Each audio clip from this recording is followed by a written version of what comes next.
আসসালামু আলাইকুম এভরিওয়ান।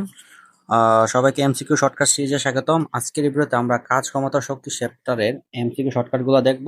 তো আজকে মূলত আমরা একটা টাইপ দেখব, সেটা হচ্ছে আমাদের টাইপ নাম্বার 1। টাইপ নাম্বার 1-এ কিভাবে এমসিকিউগুলো এসে থাকে সেগুলো মূলত আজকে আমরা এখানে দেখব। তো প্রথমত তুমি যদি একটু কোশ্চেনটার দিকে তাকাও, আমরা প্রথমত কিভাবে আসে সেটা দিয়ে রেখেছি। দেখো প্রথমত কিভাবে এটা কোশ্চেনটা করে, বলবে কোনো একটা বস্তুর গতিশক্তি এক্স দিয়ে বোঝাচ্ছে, মানে র্যান্ডম একটা পার্সেন্টেজ বলা দেখতে পারে। ধরো 100% বৃদ্ধি করা হলে উক্ত বস্তুর ভরবেগ কত বৃদ্ধি পাবে, এরকম থাকবে। তো গতিশক্তিকে ভাই কি দিয়ে প্রকাশ করে? ই দিয়ে। আর ভরবেগকে পি দিয়ে। তো আমরা এই এই জিনিসটি আমরা এখানে শর্টকাটে দিয়েছি, যে দেখো আদি যেটা সেটা 1 দিয়ে, আর যেটা শেষ সেটা 2 দিয়ে প্রকাশ করেছি।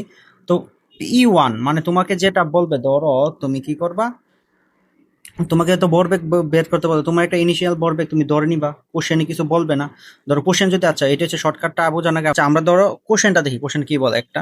তো কোনো একটা বস্তুর গতিশক্তি 300% বৃদ্ধি করা হলে উক্ত বস্তুর ভরবেগ কত বৃদ্ধি পাবে। এখন দেখো ভাই, বেসিক হচ্ছে কি, ধরো একটা বস্তুর গতিশক্তি ছিল, কত ছিল সেটা বলে নাই, কিন্তু এটা বৃদ্ধি করা হয়েছে। এখন আমরা ম্যাথ করার সাপেক্ষে আমরা ধরে নিলাম 100 ছিল। 100 হলে এটা 300% বৃদ্ধি করা হয়েছে, তার মানে আলটিমেটলি কত হয়েছে। তার মানে ধরো ই 1 কত ছিল, ই 1 ছিল বাই 100।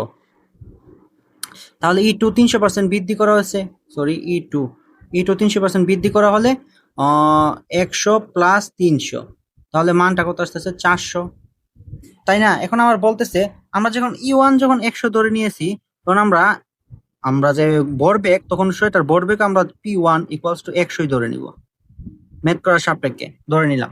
দুইটাই সেম ছিল, কিন্তু যখন ভরবেগ যখন 300% বৃদ্ধি করা হয়েছে, তখন বলতেছে এটার P2 কত, এটা কত। তখন আমরা কি করব, P2 বের করার জন্য আমরা একটা শর্টকাট অ্যাপ্লাই করব।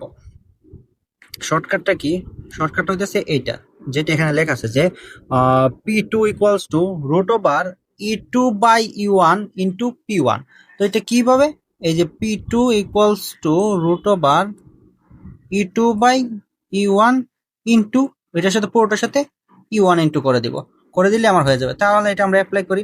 অ্যাপ্লাই করার জন্য ধর আমরা একটা অন্য কালার কলম নিয়ে নিলাম। প্রথমত কি করব, দেখো আমাদের এখানে 300% বৃদ্ধি করছে, আমার কাছে সব ডাটা আছে, আমি যা সূত্রে অ্যাপ্লাই করব। তাহলে P2 কত আসতেছে, রুট ওভার দিয়ে এটার মান আসতেছে 400, আর নিচে আসতেছে 100 ইন্টু, এটাকে আমরা কি ধরে নিয়েছি, 100 ধরে নিয়েছি। তাহলে 100 বসালাম, বসানোর পরে এটা কি আসতেছে, উপরে পুরোটার উপর আছে, তার মানে উপর আসতেছে 4 ইন্টু 100।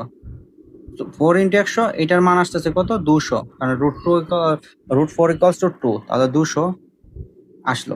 তাহলে এটা কি পেয়েছি, আমার P2 পেয়েছি। তাহলে বলছে কি P2 কত, এটা বলে নাই, বৃদ্ধি বলেছে। বৃদ্ধি বললে আমরা কি করব, এটা P2 আমরা জানি del P equals to P2 minus P1, মানে বড়টা মাইনাস ছোটটা। তাহলে 200 মাইনাস আগে ছিল 100, তার মানে 100% বৃদ্ধি পেয়েছে। বুঝতে পারছো বিষয়টা? এটা এভাবে আমরা করে ফেলবো।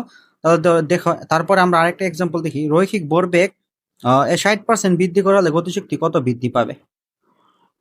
ভালো কথা, 60% বৃদ্ধি হলে গতিশক্তি কত। এখানে আমরা একটা ভুল করেছি, দেখো এম শিটটার মধ্যে এখানে এই দুইটা ডাটা একটু ভুল, এটা ই হবে, আমরা পি টাইপ করতে গিয়ে ভুল হয়ে গেছে। তাহলে আমার কত বৃদ্ধি পেয়েছে, ধরে নিব এটা 100 ছিল। তাহলে ধরো প্রথম ছিল 100, তাহলে ই 1 ইকুয়ালস টু 100, তাহলে ই 2 কত হবে, 160, যেহেতু বৃদ্ধি পাইছে। ভালো কথা, P1 কত, P1 ইকুয়ালস টু হচ্ছে কি 100। তাহলে P2 কত, P2 equals to root over 160,111 into 100।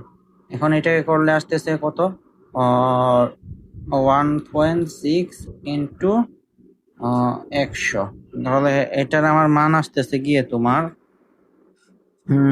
100 দিয়ে করলে এটার মান 16। এটা ক্যালকুলেশন আমরা ক্যালকুলেটর দিয়ে করে নিব, করে আমরা যেটা দেখতেছি 256 এটা আসেছে। তাহলে এত পার্সেন্ট হয়েছে, মানে P2। তাহলে বৃদ্ধি কতটুকু পেয়েছে, বৃদ্ধি পেয়েছে del P equals to P2 minus P1 equals to 256 minus 100, তাহলে 156। এটা হচ্ছে আমার বৃদ্ধি, সাথে পার্সেন্টেজ দিয়ে দিব। তাহলে আমার অ্যান্সারটা হইতেছে কি 156। তাহলে এই যে এটা হইতেছে আমার বৃদ্ধি। আশা করি শর্টকাটটা বুঝতে পারছো। এটা অ্যাপ্লাই করে আমরা এই ধরনের যতগুলো ম্যাথ আসবে সবগুলো আমরা করে ফেলতে পারবো। আজকের মতো এই পর্যন্তই। আসসালামু আলাইকুম।